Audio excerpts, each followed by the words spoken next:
नमस्कार मित्रो, महाराष्ट्रातील तमाम अभियोग्यताधारकांचा आवडता आणि विश्वसनीय यूट्यूब प्लॅटफॉर्म गिरिजा वर्ल्डमध्ये तुम्हा सर्वांचं मनपूर्वक स्वागत आहे। तुम्ही जर या चॅनलवर नवीन असाल तर नक्कीच या चॅनलला सबस्क्राईब करा, जेणेकरून शिक्षक भरती संदर्भातील सर्व अपडेट तुमच्यापर्यंत पोहोचतील। आणि हा जर व्हिडिओ जर आवडला तर महाराष्ट्रातील तमाम अभियोग्यताधारकापर्यंत पोहोचवा, जेणेकरून शिक्षक भरती संदर्भातील सर्व अपडेट तमाम अभियोग्यताधारकापर्यंत पोहोचतील। तर हा व्हिडिओ शेवटपर्यंत नक्की पहा, तुम्हालासुद्धा आवडेल। तर चला, कुठले वेळ न दवडता या ठिकाणी आपण या व्हिडिओला सुरुवात करूया। तर सर्वप्रथम आजचा जो टॉपिक आहे, पसंतीक्रम लॉक करण्याआधी आपण या 10 चुका टाळायला पाहिजे। कारण की कसं असतो अभियोग्यताधारकांनो, बघा, आपण जेव्हा घराच्या बाहेर जात असतो, आपण आपल्या दरवाजाला ताला लावून आपण जेव्हा घराच्या बाहेर जात असतो त्यावेळेस आपण लॉक 2-3दा चेक करतो आहे की योग्य लागला आहे किंवा नाही। आपण हाताने झटका मारून बघतो, कारण की आपल्याला पण भीती असते की लॉक झाला आहे किंवा नाही। तर या ठिकाणी तर आपल्या नोकरीचा प्रश्न आहे, तर मग या ठिकाणीसुद्धा बरेच अभियोग्यताधारक 2-3दा लॉग इन केले असतील आणि बघितले असतील की लॉक झाले आहेत का। तर त्या ठिकाणी अनलॉक जर लिहिलेला जर असेल, म्हणजे या ठिकाणी तुमचे जे प्रेफरन्स आहेत हे नक्कीच लॉक झालेले आहेत। पण हे लॉक झालेले प्रेफरन्स आपल्याला 3दा अनलॉक करता येतात। त्यामुळे जर छोटी मोठी चूक जर राहिली असेल तर, कारण की यावेळेस जर तुमच्याकडून जर चूक जर झाली तर थेट भरतीतून बाहेर होतात। याकरिता मी त्या दिवशी 1-2 दिवसापूर्वी आदरणीय कोरडे सर यांना लाईव्हवर घेतलं होतं, तुम्ही ते बघितलंच असाल की त्यांची कोणती चूक झाली त्यामुळे ते भरतीतून बाहेर गेले। तर त्याच पद्धतीने तुम्ही भरतीतून जाऊ नये ही मला वाटणारी जी काय म्हणतात तुमच्याविषयीची आत्मीयता आहे, त्यामुळे मी हा एक व्हिडिओ घेऊन आलेला आहे। कारण की बऱ्याच अभियोग्यताधारकांना अजूनही कन्सेप्ट समजलेले नाही।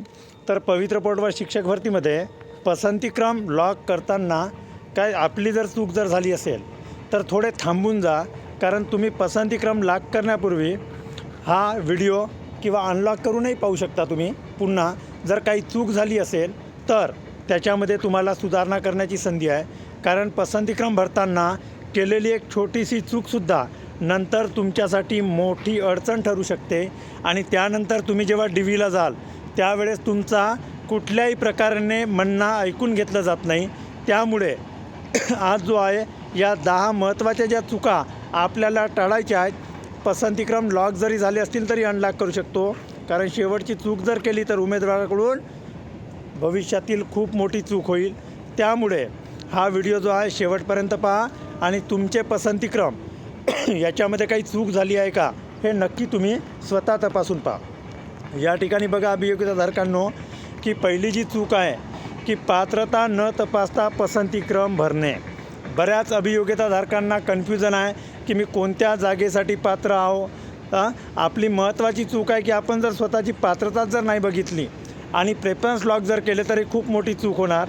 आपण ज्या पदासाठी पात्र आहोत ते त्यांनाच पसंतीक्रम आपण द्यायला पाहिजे। उमेदवाराने आपला गट, त्याचप्रमाणे विषय आणि शैक्षणिक पात्रता, या ठिकाणी TET आणि CTET जे आहे, तुम्ही पात्र असाल तरच आले आहेत, नाहीतर आलेले नाहीत। पण विषयाचा काही एक सांगता येत नाही, किंवा इतर जी पात्रता आहे ती तुम्हाला लागू जर असेल तर ती अट तुम्ही व्यवस्थित तपासली आहे का, हे अतिशय महत्त्वाचं आहे। फक्त जागा दिसतोय म्हणून पसंतीक्रम देणे असे तुम्ही करू नका। तुम्ही ज्या पदासाठी प्रत्यक्ष पात्र आहात त्याच पर्यायांना प्राधान्य द्या। तर तुम्ही गट, विषय, शैक्षणिक पात्रता व इतर लागू असलेल्या तुमच्या ज्या पात्रता आहेत किंवा अटी आहेत त्या तपासून पहा आणि योग्य पसंतीक्रम भरा, तेव्हाच तुमची निवड निश्चित होईल। त्यानंतर आपण बघूया जी दुसरी चूक आहे, फक्त आपल्या आवडीचा जिल्हा ठेवणे, म्हणजे आपल्या आवडीचा जिल्हा निवडणे हे सुद्धा खूप मोठी रिस्क आहे। कारण बऱ्याच जिल्ह्यामध्ये असं आहे की जागा कमी आलेल्या आहेत, तुमचे वैयक्तिक हे प्राधान्य आहे, पण अंतिम उद्दिष्ट निवड होणे जर असेल, तुम्हाला निवड व्हायची जर असेल तर एकाच जिल्ह्यावर अवलंबून राहणे खूप कठीण आहे। मला फक्त माझाच जिल्ह्यात नोकरी पाहिजे असंही म्हणणे थोडं अवघड आहे। समजा तुम्ही 2-3 पर्याय ठेवले आणि त्या पर्यायामध्ये तुमच्या गुणानुसार संधी मिळाली नाही तर काय होईल, तुमच्यापेक्षा कमी गुणवाला अभियोग्यताधारक त्या ठिकाणी सिलेक्ट होईल। तुमच्यापेक्षा कमी गुण असलेला अभियोग्यताधारकाने जर जास्त पर्याय जर दिले तर या ठिकाणी त्याची निवड होण्याची शक्यता असते। त्यामुळे जे आहे फक्त माझाच जिल्हा पाहिजे नाही तर माझ्या जिल्ह्याच्या सभोवतालचे जे जिल्हे आहेत त्याच्यावर सुद्धा आपण काय करायला पाहिजे, फोकस करायला पाहिजे.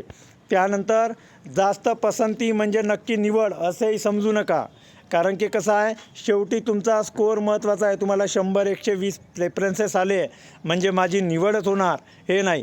पसंती क्रमाची संख्या जर वाढवली आहे म्हणजे तुमची निवड हमखास होणार असं नाही.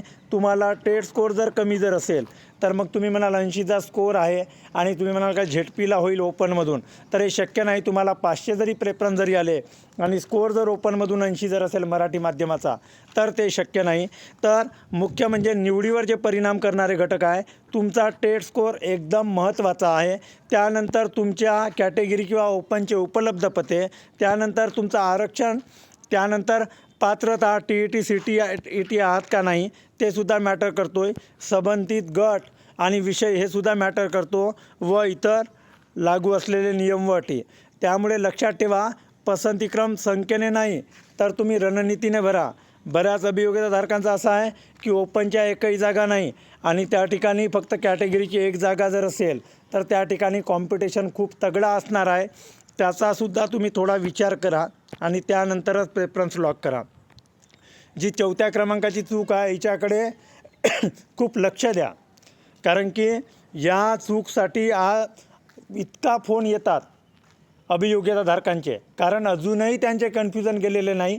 याचं कारण असं आहे की मी आजपर्यंत जे व्हिडिओ बनवले ते व्हिडिओ एकतर ते पूर्णपणे पाहिले नाहीत, स्किप केले आहेत, किंवा 1 मिनटाचा व्हिडिओ पाहून त्याच्यावर केवळ कमेंट केले आहेत.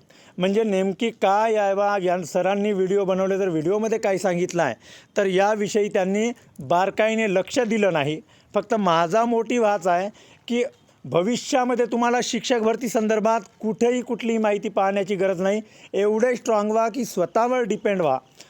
तुम्ही स्वतःवर डिपेंड राहा, कुणालाही काही विचारण्याची गरज पडणार नाही.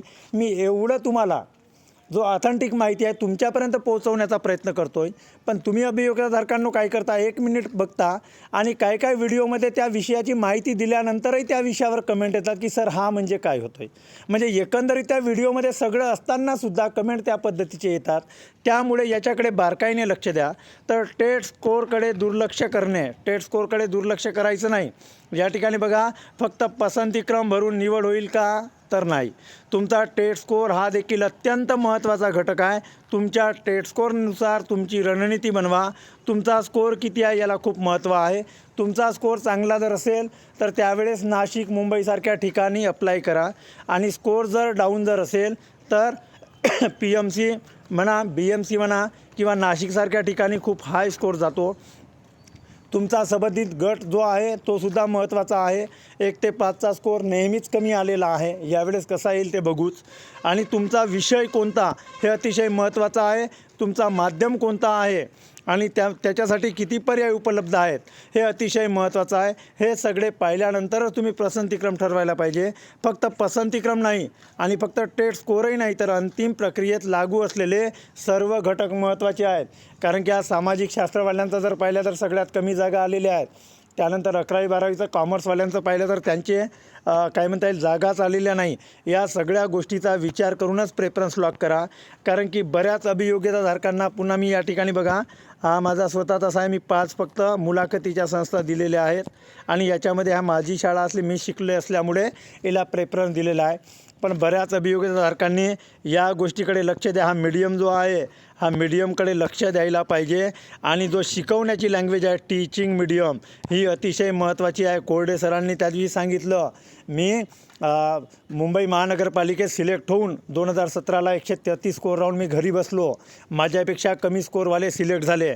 या ठिकाणी मग तुम्हाला पुन्हा कन्फ्यूज आहे, सर इथं डॉट आहे तर मग कोणता आहे, टीचिंग मीडियम काय आहे. बघा अभियोग्यताधारकांनो, या ठिकाणी गडचिरोली आहे, ही माझीच शाळा आहे. म्हणजे मी या ठिकाणी या शाळेचा मी माझी विद्यार्थी आहे.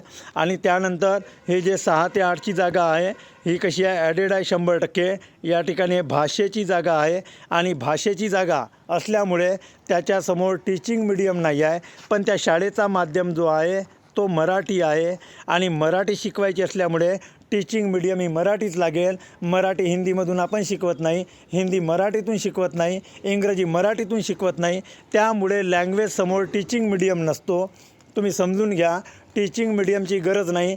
कारण की टीचिंग मीडियम ही जी लँग्वेज असतो तीच असते, त्यामुळे या ठिकाणी नसतो आहे.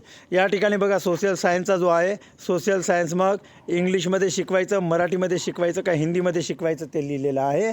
ज्याचा D.Ed हिंदीमधून झाला असेल त्याला हिंदी लिहून असतो आहे, ज्याचा B.Ed इंग्रजीमधून झाला आहे त्याच्या जागी इंग्रजी लिहिला असतो. आणि आमचा D.Ed B.Ed मराठी माध्यमातून झाला असल्यामुळे ही टीचिंग मीडियम मराठीची आहे का याच्याकडे अतिशय बारकाईने लक्ष द्या. इथं जर उदाहरणार्थ इंग्लिश लिहिला जर असता आणि ही जर सोशल सायन्सचीच जागा असती तर मग यावेळेस काय झालं असतं, ही जागा माझ्यासाठी नाही आणि या जागेवर सिलेक्ट जरी झालो तरी माझा DVमध्ये प्रॉब्लेम येणार. आणि या ठिकाणी बघा बऱ्याच अभियोग्यताधारकांचा, मी पुन्हा एकदा क्लिअर करतो हे गोष्ट, मलासुद्धा वारंवार खटकत आहे. बघा एखादी तुम्ही सिलॉक्स शिकलेला बरोबर आहे, तर सिलॉक्समध्ये कसं होतं की ज्या ठिकाणी आपण बघतोय बघा हा सोशल सायन्स आहे, सोशल सायन्स हा आहे हिस्ट्री, हा आहे पॉलिटिकल, हा आहे इकॉनॉमिक्स, हा आहे सोशियोलॉजी. बघा तर या ठिकाणी सोशियोलॉजी लिहिलं आहे, सोशल सायन्स आहे, म्हणजे याच्या अंदर आलेले सगळे जे विषय आहेत ते सोशियोलॉजीचे आहेत. पण मला सांगा एखाद्या ठिकाणी स्पेशल हिस्ट्री लिहिला असेल, हिस्टरी, मग मला सांगा हा हिस्ट्रीचा जो आहे, हिस्ट्री लिहिला आहे आणि त्याचा जर अगर सोशल सायन्स झाला असेल किंवा इकॉनॉमिक्स झाला असेल, हा हिस्ट्री कसा होऊ शकतो सांगा? हा हिस्ट्री होणारच नाही, हा सोशल सायन्स होऊ शकतो, हिस्ट्री सोशल सायन्स होऊ शकतो. पण ज्याचा इकॉनॉमिक्स पॉलिटिकल अशा सब्जेक्टमध्ये जर BA झालं असेल आणि त्याला हिस्ट्रीची जागा आली असेल, म्हणजे या ठिकाणी इकॉनॉमिक्स हा भलेही सोशल सायन्सचा घटक आहे पण इकॉनॉमिक्स हा हिस्ट्रीचा घटक नाही, हे गोष्ट लक्षात घ्या. DVच्या वेळेस खूप मोठा प्रॉब्लेम येईल. कोणाला जॉग्राफी आलेला आहे, कोणाला हिस्ट्री आलेला आहे, कोणाला पॉलिटिकल आलेला आहे, कुठं सोशल सायन्स लिहिलेलं आहे. भावांनो हे जे आहेत हे सगळे सोशल सायन्स आहेत, सिलॉक्समध्ये तुम्हाला सांगितलंच. पण हिस्ट्री म्हणजे सोशियोलॉजी नाही, हिस्ट्री म्हणजे इकॉनॉमिक्स नाही आणि हिस्ट्री म्हणजे पॉलिटिकल नाही, तर हिस्ट्री हा स्वतंत्र गट आहे. त्यामुळे तुमचा ज्याच्यातून BA झालेला असेल त्याला द्या आणि सोशियोलॉजी जर लिहिला जर असेल तर बिंदास द्या. सोशियोलॉजी जिथं लिहिलेलं आहे ते सगळे काय आहेत, ते सगळे तुमचे विषय अंडर त्याच्यामध्ये कवर होतात. त्यानंतर 5वा पॉईंट पाहू, जिल्हा शाळा निवडताना प्रवासाचा विचार न करणे. कारण की एक बिंदू एक पद असल्यामुळे आज म्हणाल कुठेही नोकरी मिळाली तरी चालेल आणि उद्या म्हणाल की माझी बदली झालीच पाहिजे. 2022पासून बदलीचा सध्या तरी GR निर्गमित झालेला नाही. 2022पासूनच्या भरतीला जे आहे आंतरजिल्हा बदली ही लॉक आहे. पहा नियुक्तीनंतर रोजचा प्रवास खूप थकवणारा असू शकतो, त्यामुळे त्या गोष्टीचा विचार करा. राहण्याची व्यवस्था, खर्च आणि सुरक्षितता महत्त्वाची आहे प्रत्येकाला. कुटुंबापासून लांब राहिल्याने मानसिक ताण वाढू शकतो, तर बघा ज्यांना वाढतो त्यांच्याकरिता. त्यानंतर दूरचा प्रवास म्हणजे वेळ, पैसा आणि आरोग्य यावर परिणाम होतो. त्यामुळे स्वतःला चेक करून बघा, स्वतःला विचारा की होय मी दूर राहू शकतो आहे आणि दूरचा मी प्रवाससुद्धा करू शकतो आहे, नाही त्याचा मी तर काय करणार, मी पुन्हा विचार करणार. अशा पद्धतीने तुम्ही स्ट्रॅटेजी ठेवा. त्यानंतर जो 6वा पॉईंट आहे, हा जो आहे माध्यम, विषय आणि गट न तपासता लॉक करणे, ही खूप मोठी चूक आहे. चूक झाली तरी निवड धोक्यात येऊ शकतो. मी तुम्हाला पहिलेच सांगितलं, या विषयावर मी पहिलेच चर्चा केलेली आहे की नाव वगैरे तर आपण बघतोच, विषय बघा, गट बघा तुम्ही कोणत्या गटास पात्र आहात, जिल्हा बघायची गरज नाही, तुमचा पद बघा, माध्यम हे अवश्य बघायला पाहिजे आणि उपलब्ध असलेल्या जागेची माहिती घ्या. काही चुकीचे दिसत असेल तर लगेच लक्ष द्या. माहितीमुळे तुमची मेहनत वाया जाऊ शकते, चुकीच्या माहितीमुळे तुमची मेहनत वाया जाऊ शकते. म्हणून तपासा आणि मगच प्रेफरन्स काय करा, लॉक करा. त्यानंतर 7वा जर आपण बघितला तर दुसऱ्याच्या पसंतीक्रमाची कॉपी करणे. आपण बऱ्याच वेळा काय करतो, आपल्या मित्राने जो पसंतीक्रम दिला तोच आपल्याला योग्य वाटतो आहे आणि त्याच पसंतीक्रमावर आपण काय करत असतो, त्या पसंतीक्रमावर आपण हे करतो आहे. पण बघा या ठिकाणी काय असतं अभियोग्यताधारकांनो, मित्राची परिस्थिती आणि आपली परिस्थिती सारखी नसतो. प्रत्येकाचा स्वभाव वेगळा असतो आणि टेट स्कोअरसुद्धा सारखा नसतो. आणि विषयसुद्धा काही वेळेस असा असतो, मित्राचे वेगळे आपले वेगळे, आरक्षणसुद्धा वेगवेगळं असतो आणि राहण्याचे ठिकाणसुद्धा वेगवेगळे असू शकतात. मग मला सांगा, जर गडचिरोलीचा अभियोग्यताधारक असेल तर गडचिरोलीच्या परिस्थितीने प्रेफरन्स लॉक करेल आपल्या घरापासून, आणि पुण्याचा जर अभियोग्यताधारक असेल तर पुण्याच्या हिशोबाने प्रेफरन्स लॉक करेल. तुमचा स्कोअर वेगळा आहे, तुमचा विषय वेगळा आहे, तुमची पात्रता वेगळी आहे, तुमचे आरक्षण वेगळे आहे, तुमचे प्राधान्य वेगळे आहेत, तुमचे उद्दिष्टसुद्धा वेगळे असू शकतात. मग अशा वेळेस काय कराल, स्वतःला चेक करा आणि स्वतःच्या माहितीनुसार तुम्ही प्रेफरन्स लॉक करा. त्याच्यानंतर हा जो 8वा मुद्दा आहे, हा 8वा मुद्दा प्रत्येकाने लक्षात घ्यायला पाहिजे. कारण सोशल मीडियावरील माहितीवर, प्रत्येक माहितीवर आपण काय करत असतो, विश्वास ठेवत असतो. सोशल मीडियाच्या प्रत्येक माहितीवर आपण विश्वास ठेवल्यामुळे काय होतं अभियोग्यताधारकांनो, की विश्वास ठेवल्यामुळे आपला खूप मोठा नुकसान होतो आहे. आज व्हॉट्सअपवर, यूट्यूबवर, टेलिग्रामवर बरीच माहिती येत असतो, पण आपण काय करतो, कोणतीही माहिती खरी समजून आपण त्याच्यावर डोळेझाक विश्वास ठेवतो. जसं उदाहरण सांगायचं झाल्यास की 100 जे किती जरी जागा जरी आल्या तरी तुम्ही 100 जागेसाठीच पात्र आहात हे तुम्हाला पहिले वाटायचं. पण आता जेव्हा ॲक्च्युली तुम्ही ग्राउंड लेवलवर येऊन जेव्हा स्वतःचे प्रेफरन्स स्वतः लॉक केले, तेव्हा तुम्हालाही माहीत आहे की मी 100 जागेसाठीच नाही तर 100 जिल्ह्यासाठी पात्र आहो हे तुम्हाला चांगल्या पद्धतीने समजलं. मग माहिती खरी आहे की नाही ते आपण तपासायला पाहिजे. विश्वास ठेवा, ते फक्त अधिकृत जे बुलेटिन येतो आणि जे शासनाकडून निर्गमित होणारे पत्र आहेत फक्त त्याच्यावर विश्वास ठेवा. त्यानंतर अशी खोटी गैरसमज मिळू शकते की हा जिल्हा ठेवला तर 100% निवड होतो आहे, हे अतिशय चुकीचं आहे. म्हणजे या जिल्ह्याचं मेरिट कमी लागतो आहे. कारण की आजच्या जमान्यात असं आहे अभियोग्यताधारकांनो, की ऑनलाईन प्लॅटफॉर्मवर इतका मटेरियल मिळतो की किती दुर्मिळ भागात असेल आज नेटवर्क सगळीकडे. त्यामुळे कोणी असा विचार करू नका की नाही बा ते डीपमध्ये आहेत म्हणजे त्यांचा स्कोअर चांगला नसेल. सगळीकडे इंटरनेट आहे, सगळीकडे यूट्यूब आहे, सगळ्या मुलांनी स्कोअर घेतलेला आहे म्हणजे हाच जिल्हा परफेक्ट आपल्यासाठी आहे असं नाही.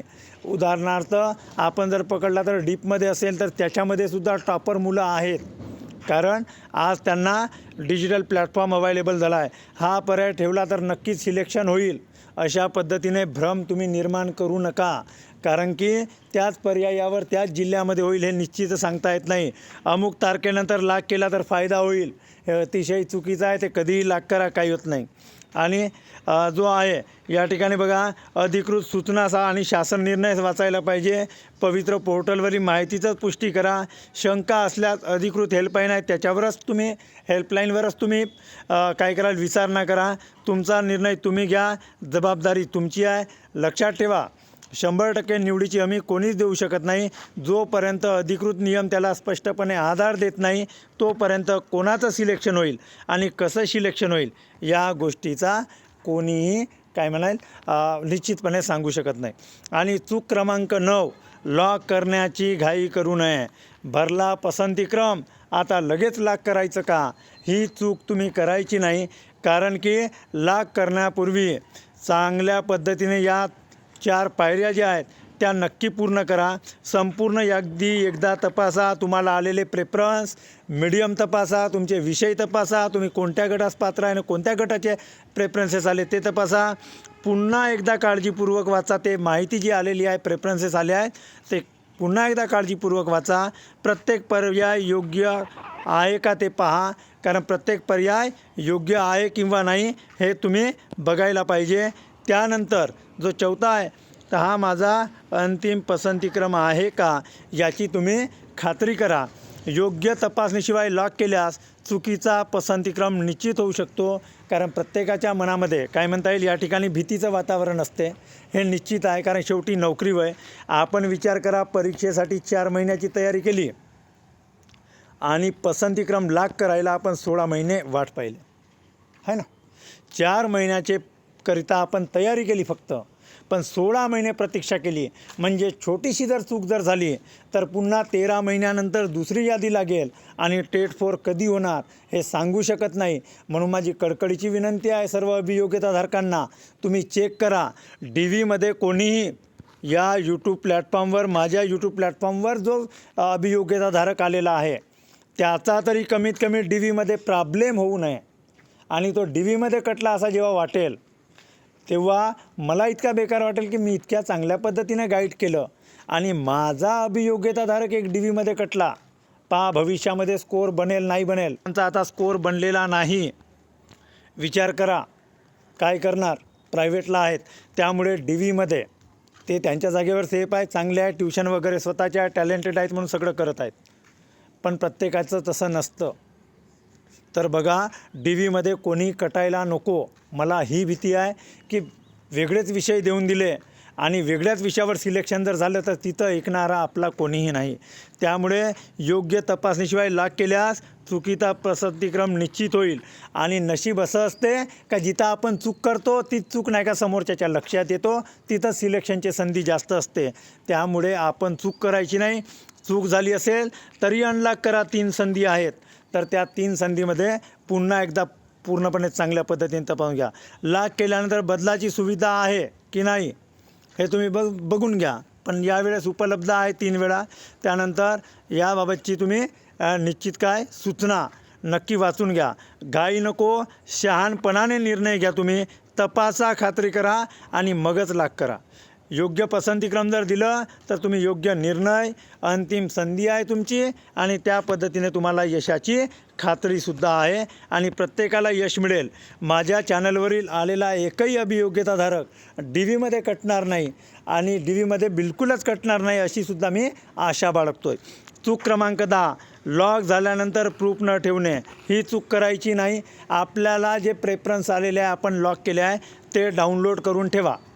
कारण की कधी कामी येतात ते सांगतो आहे. जेव्हा एखाद्या संस्थेवर तुम्हाला 140 स्कोअर आहे, एखाद्याला 130 आहे, एखाद्याला 130 आहे, पुन्हा दुसऱ्याला आणि चौथ्याला 125 मार्क आहे.